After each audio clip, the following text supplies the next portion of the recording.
సోదరులు నాగబాల సురేష్ కుమార్ గారు,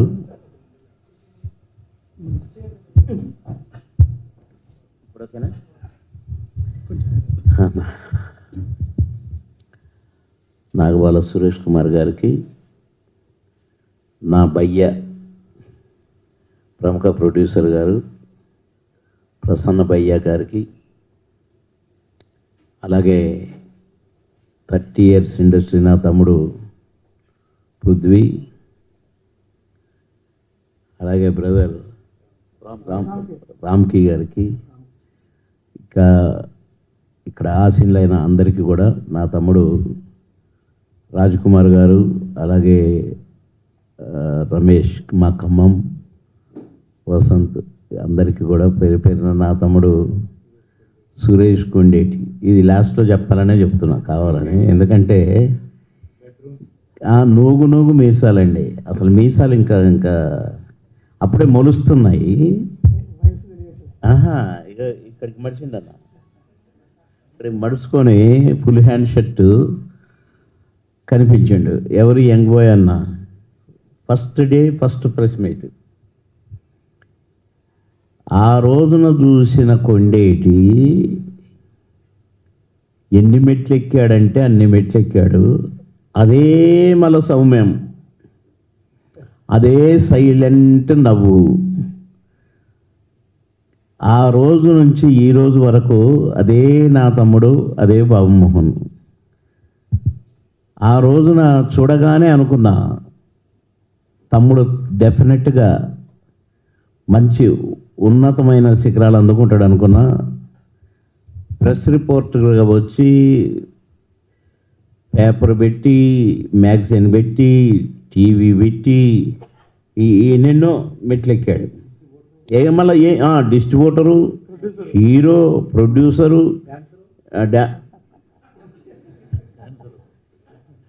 అంటే అట్లా అది కూడా ఎన్నైనా ఎన్ని చేసినా కొండేటి నా తమ్ముడు అలాగే ఉన్నాడు. ఉలకడు పలకడు, తొనకడు కూడా. తొనకని తమ్ముడు నా తమ్ముడు. సరే, ఏదేమైనా నేను ఎప్పుడు ఏదో సినిమా యాక్టర్ అయ్యాను, లేకుంటే ఏదో మినిస్టర్ అయ్యాను. లేబర్ అండ్ ఫ్యాక్టరీస్ మినిస్టర్ అనేది ఏ గవర్నమెంట్లో కూడా ఎప్పుడో పాత రోజుల్లో బ్రహ్మానందరెడ్డి గారి కంటే ముందు తర్వాతనో ఒక్కసారి మాత్రం లేబర్ మినిస్టర్ అనే అతను లేబర్ అండ్ ఫ్యాక్టరీస్ చేశాడు. తర్వాత బహుశా ప్రజాస్వామ్యం పుట్టిన కాడ నుంచి, స్వాతంత్రం వచ్చిన కాడ నుంచి బహుశా లేబర్ అండ్ ఫ్యాక్టరీస్ మినిస్టర్గా ఇద్దరే చేశారు. ఒకతను అప్పట్లో, ఇప్పట్లో నేను. ఎందుకంటే 3900 ఫ్యాక్టరీస్కి లేబర్ నేనే, ఫ్యాక్టరీస్ నేనే, ఇది కార్మికుడు నేనే, యజమాని నేనే. అసలు ఇది చంద్రబాబు గారు అన్నారు, బాబుమోహన్ కామెడీ చేసుకుంటాడికి క్యాబినెట్ మినిస్టర్ ఇచ్చాడు అని అందరూ అంటున్నారు నన్ను. నువ్వు చాలా సీరియస్గా వర్క్ చేయాలి నువ్వు అన్నారు. అలాగే సార్ అన్నా. 3 నెలల తర్వాత పిలిచి, బాబుమోహన్ అందరూ భయపడుతున్నారు, నువ్వు కామెడీ చేస్తూ మంచి అందరూ నవ్వించుకుంటూ ఉండొచ్చు కదా అన్నాడు. మళ్ళీ మీరే కదా సార్ సీరియస్గా ఉండమన్నారు అన్నాను. అంటే అంత ఈ typical portfolio labour and factories. దాంట్లో కూడా ఆన్లైన్లో మార్కులు పెడితే 97.4 పెర్ఫార్మెన్స్ మార్కులు నాకు.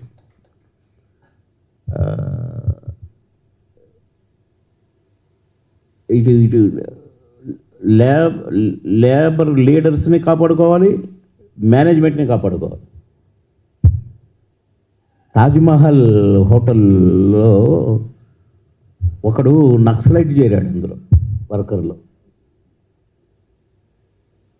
ఆ హాల్ ఆల్మోస్ట్ తాజ్మహల్ క్లోజింగ్కి వచ్చేసింది, అంత వరకు తెచ్చాడు వాడు. ఇది నాకు ఈ లేబర్ అంటే ఈ 2-3 పోస్టుల తర్వాత జాయింట్ కమిషనర్ అక్కడ నా దగ్గరికి లాస్ట్లో వస్తాయి. ఒక కోర్టు ఉండేది ఒక లేబర్ మినిస్టర్కి, నా కోర్టుకు వచ్చింది. అది నేను పరిష్కరించాను. నేనే నవ్వుకున్నా రూమ్లోకి పోయి. వాడు ఎవరినేది అడిగినా వాడే చెప్తున్నాడు, మేనేజ్మెంట్ని అడిగినా వాడే మాట్లాడుతున్నాడు, ఈ లేబర్ లీడర్స్ని అడిగినా వాడే మాట్లాడుతున్నాడు. ఇక వెంటనే వాడిని చరిత్ర తీసి సెక్రటేరియట్లో, అసలు నువ్వెవడరా అన్నా. ఏంటి సార్ వాళ్ళు తిడుతున్నారన్నాడు. తిట్టడం కాదురా, తంతాను. అసలు నువ్వెవడు, నిజం చెప్పు అని సీరియస్గా అనేసరికి వాడు గచ్చును వణికిపోయాడు. వాడు నక్సలైట్ వర్కర్గా చేరి మొత్తం మేనేజ్మెంట్ని కింద మీద చేసిండు వాడు. అలాంటి వాడిని రారా నువ్వు నక్సలైట్ నేను నక్సలైట్ తెలుసుకుందాము, నాది ఖమ్మంరా, కొండపల్లి సీతారామయ్య ఊరు నాది, ఇవే నక్సలైట్ రావు ఫుల్, అన్నం పెట్టినోడిని నాశనం చేస్తావురా అని బాగా తిట్టాను. అప్పుడు నన్ను చంద్రబాబు గారు ఎంత మెచ్చుకున్నాడో, భలే డీల్ చేసావు నువ్వు అని. అట్లా నేను రెవెన్యూ డిపార్ట్మెంట్లో పనిచేశాను కనుక నాకు ఈజీ అయిపోయింది మినిస్టర్గా. అది సరే, అదొక భాగం. ఎందుకంటే మీరు చెప్పేసరికి నాకు ఒకసారి అది చెప్పాలనిపించింది. సరే, నేను ఎప్పుడు కూడా ఏదో బర్త్డేలు చేసుకుందాము, సన్మానాలు పెద్దగా నేను ఎప్పుడు ఊహించుకోలేదు. అసలు నేను ఈ ఛాంబర్ పుట్టక ముందు నుంచి, ఈ స్థలం చూసిన నుంచి నేను ఇక్కడే తిరిగాను, ఇక్కడే ఉన్నాను. కానీ ఇది నా ఫస్ట్ ప్రెస్ మీట్, ఛాంబర్లో ఫస్ట్ ప్రెస్ మీట్. ఇది కూడా రాకపోదును, కానీ ఎందుకో ఇక కొందరు పెద్దలు చెప్పితే, అందులో సురేష్ భయ్య కూడా చెప్పాడు, తప్పనిసరి పెడదాము. నా ధన్యవాదాలు తెలియజేసుకోవాలి. ఎందుకంటే ఇంత పెద్ద అవార్డ్స్ నాకు ఇచ్చారు. అసలు విశ్వ ఏంటి, నట ఏంటి, సామ్రాట్ ఏంటి, నాకు వద్దు భయ్య అన్న అంటే, లేదు నువ్వు తీసుకోవాల్సిందే అన్నారు. ఇదిట్లుంచితే మళ్ళీ రేలంగారి అవార్డు వారు తెచ్చి నాకు ఇస్తుంటే నాకు కొంచెం షవరింగ్ లాగా అనిపించింది నాకు. కానీ పృథ్వీ చెప్తే అనుకున్నా, నిజమే నేను డిజర్వే అని. ఎందుకంటే దాసరి నారాయణరావు గారు అంటే తక్కువ కాదు. అప్పటి నుంచి అదే ఫోటో చూస్తున్నా నేను. సామాన్యుడా దాసరి నారాయణరావు గారు. మాయాబజారు సినిమాని దాసరి గారు తీసి అందులో రేలంగారి క్యారెక్టర్ నాతో వేయించారు. సావిత్రి గారు రేలంగారు ఆ మాయాబజార్లో, ఆమని బాబు మోహన్ ఈ మాయాబజార్లో. నా స్లాంగ్ కూడా రేలంగారిలాగా పెట్టించాడు. వద్దు సార్, నేను నా స్టైల్లో చేస్తాను సార్. లేదురా, నువ్వు బాగా చేస్తావు నాకు తెలుసు. తాతగారు ఇప్పుడు అని నేను చేస్తుంటే చప్పట్లు కొట్టారు దాసరి గారు. మళ్ళీ ఆ పాట, ఓ సుందరి నీ వంటి దివ్య స్వరూపము ఎందెందు వెదకి, ఆ పాటని ఓ సుందరి నువ్వే మస్తు మస్తు, ఓ సుందరి నువ్వే మస్తు అని నాకు ఒక పాట. మళ్ళీ రేలంగారిలాగా చేయాలి, ఆ నడక అదంతా చేయాలి. నేను వండర్ఫుల్గా ఫీల్ అయ్యాను. కానీ అమ్మో నేను చేయగలిగానా రేలంగారిది అనుకున్నాను. కానీ నాకు ఈ అవార్డు ఇచ్చడం అక్కడ తాడేపల్లిగూడెంలో అక్కడ రేలంగారి మనుషులంతా బాణసంచాలు కాల్చి బాబు మోహన్ అర్హుడు అని అన్న ఒక మాట అన్నారని నాకు పృథ్వీ చెప్తే, అమ్మయ్యా బతికి బయటపడ్డాను అనుకున్నాను. కనుక ఈ అవార్డ్స్ గురించి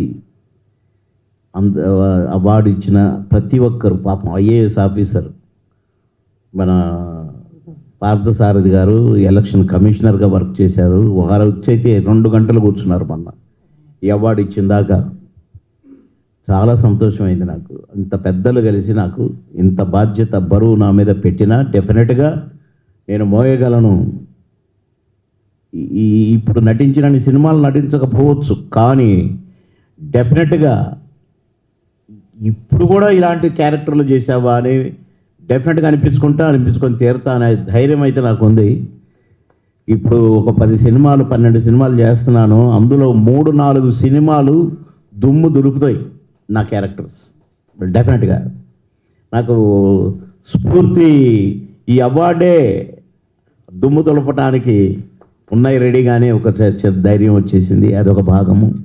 అది కాక పిలవగానే మన అచ్చిరెడ్డి గారు, కృష్ణారెడ్డి గారు, రేలంగి నరసింహరావు గారు వీళ్ళని ఎందుకు పిలుచుకున్నంటే నేను ఇన్ని సినిమాలు నటించినా కూడా నా మొదటి సినిమా ఈ ప్రశ్నకు బదిలేది 1986. కరెక్ట్గా 41 ఇయర్స్ నడుస్తున్నాయి. ఈ ప్రశ్నకు బదిలేదులో రాజశేఖర్ గారు హీరో. ఆ పిక్చర్ వెంటనే ఆహుతి, మళ్ళీ రాజశేఖర్ గారు హీరో. ఆ పిక్చర్ రిలీజ్ అయింది, మళ్ళీ వెంటనే స్టార్ట్ అయింది అంకుశం. ఇవన్నీ కూడా ఒకటే ఇయర్లో ఆల్మోస్ట్గా ఈ 3 సినిమాలు కూడా. కనుక నా మొదటి సినిమా, నా రెండవ సినిమా, నా మూడవ సినిమా. నాకు ఒకటి నన్ను సినీ నటుని చేసిన సినిమా అయితే, సినిమా ఇండస్ట్రీలో కాలు పెట్టిన సినిమా ఈ ప్రశ్నకు బదిలేదైతే, నటుడిగా పేజీన్నర డైలాగ్ ఒకటే షాట్లో చెప్పాను జీవిత గారితో ఆహుతిలో. ఫస్ట్ డే ఫస్ట్ షాట్ అందరూ చప్పట్లు కొట్టారు. కోట రామకృష్ణ గారు, శ్యాంప్రసాద్ రెడ్డి గారు. మూడవ సినిమా నన్ను నటుని చేసిన సినిమా. అట్లా తుంచితే నాకు ఒక హీరో ఇమేజ్ తెచ్చిన సినిమా మాయలోడు. అచ్చిరెడ్డి గారు, కృష్ణారెడ్డి గారు ఇమేజ్ తెచ్చటమే కాదు, ఒక చినుకు అందరితో పాటు 365వ రోజు సెకండ్ షో హౌస్ఫుల్ చూసా నేను. హౌస్ఫుల్లా ఏమైనా తమాషా చేస్తానని తిట్టాను నేను మేనేజర్ని. లేదు సార్, నిజమే సార్, హౌస్ఫుల్ చూడండి అని చూపించాను. పైకి వెళ్ళి చూస్తే కళ్ళు తిరిగినంత పని అయింది నాకు. పైన క్యాబిన్లోంచి చూశాను, తలుపులన్నీ తీశారు, బయటంతా జనం పూలు చల్లుతున్నారు, కోలాహలం. ఇంకా 100 రోజులు ఆడుతుంది సార్, కానీ కొన్ని కమిట్మెంట్స్ నుండి తీసేస్తున్నామన్నారు. అలాంటి ఇమేజ్ నాకు తెచ్చిన కృష్ణారెడ్డి గారు, అచ్చిరెడ్డి గారు అలా ఉంటే రేలంగి నరసింహరావు గారు పిలుచుకున్నాను. ఎందుకంటే ఫస్ట్ నన్ను హీరోని చేసిన డైరెక్టర్ రేలంగి నరసింహరావు గారు. అట్లా నేను ఆత్మీయులని నలుగురిని పిలుచుకున్నాను. ఆ నలుగురు కూడా పిలవగానే వచ్చి నన్ను ఆశీర్వదించారు. ఇటు మొత్తం బాధ్యత భుజాల మీద వేసుకొని నాగబాల సురేష్ కుమార్ గారు, మా అన్న ఈ కార్యక్రమాన్ని జరిపించారు. ఇవన్నీ కూడా కళా నిజమాలాగానే ఉన్నాయి. ఇంకా నాకు ఇన్ని మెట్లు ఎక్కినా కూడా ఇదొక భాగం. అయితే వాళ్ళు వచ్చిన వాళ్ళు కూడా నన్ను ఆశీర్వదించడమే కాకుండా నన్ను ఆశీర్వదించారనే భావిస్తున్నాను. చాలా గొప్పగా మాట్లాడి చాలా బాగా జరిగింది ఫంక్షన్. హోమ్లీగా జరిగింది, ఒక ఫ్యామిలీ ఫంక్షన్ లాగా జరిగింది అని అందరూ అంటే నాకు ఇంకా సంతోషమైంది. అందరూ కష్టపడ్డారు పాపం.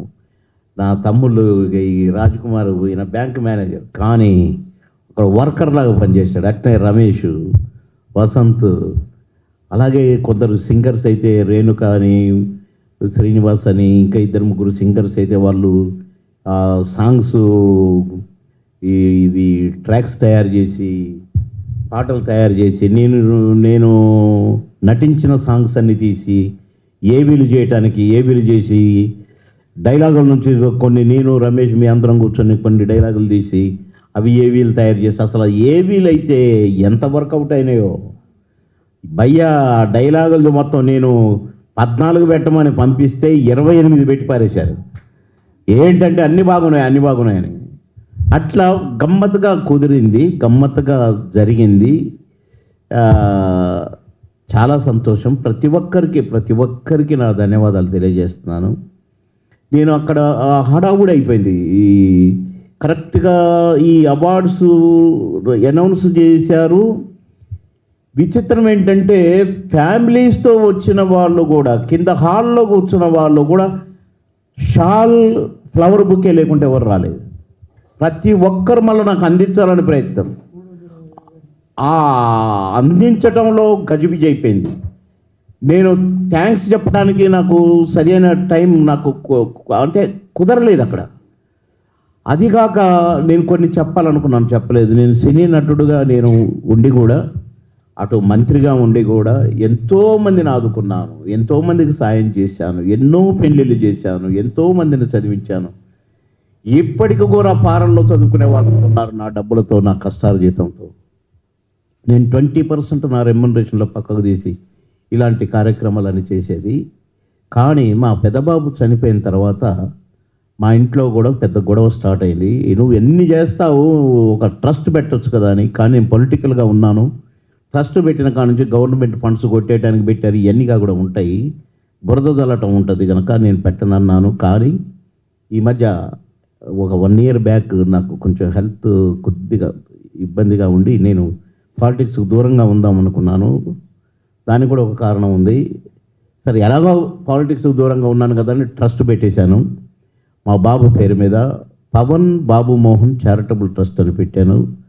ఆ ట్రస్ట్ ద్వారా ఎన్నో కార్యక్రమాలు చేస్తాను. మొన్ననే మార్చిలో కూడా ఒక మంచి బ్రహ్మాండమైన కేబీకే హాస్పిటల్స్ వారి సహకారంతో మెడికల్ క్యాంప్ పెట్టాను.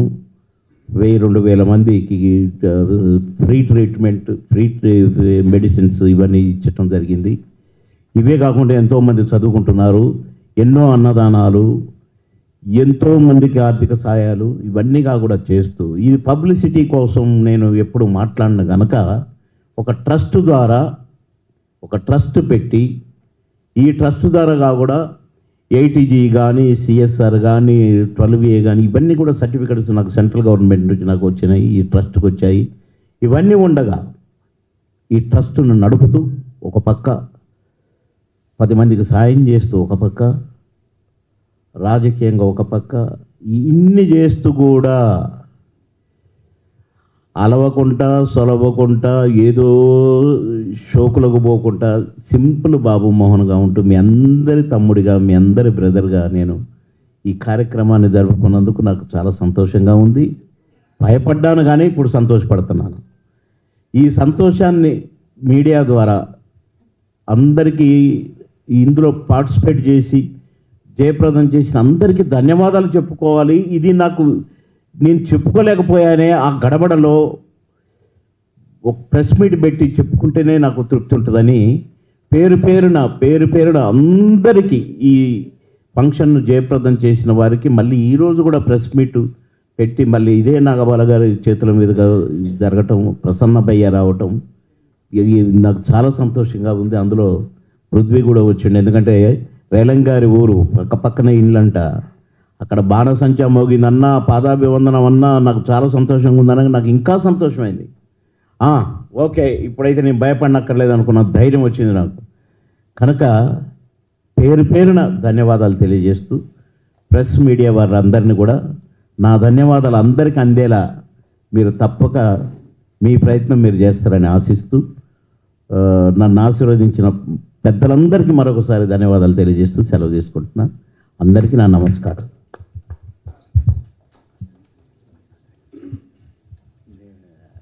భయ నేను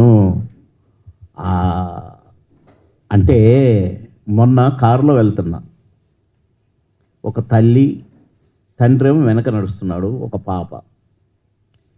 ఆ కారులో నేను వెనక సీట్లోనే కూర్చుంటే ఎప్పుడు ముందు కూర్చొని, ఎందుకంటే అందరు గుర్తుపడతారని పాపను పోతాను అంటుంటారు. అందుకని వెనక ఈ ముందు సీటుని అడ్డం పెట్టుకొని కూర్చుంటాను. ఆ పాప అంటుంది నన్ను, అమ్మ పాయగాడు పోతున్నాడే అన్నది. అంతకంటే మించిందా భయ్యా ఈ పద్మశ్రీ అవార్డు? కోకొల్లలు ఎక్కడ ఆగినా ఇప్పటికీ ఎంతోమంది భార్యాభర్తలు ఆగి స్కూటర్ మీద పోయేటోళ్ళు నా వెంట పరిగెత్తుకొచ్చి ఆగి 1 సెకండ్ ఇవ్వండి సార్ అంటున్నారు. దానికంటే మించింది కాదు నాకు ఈ అవార్డు. ఇస్తే సంతోషం, నేను వద్దనట్లేదు. కానీ పైరవులు చేసుకోవటం, బ్రతివులు ఆడుకోవటం, అభ్యర్థించుకోవటం నాకు అలవాట్లేదు భయ్య. వస్తే సంతోషం, రాకపోయినా సంతోషం.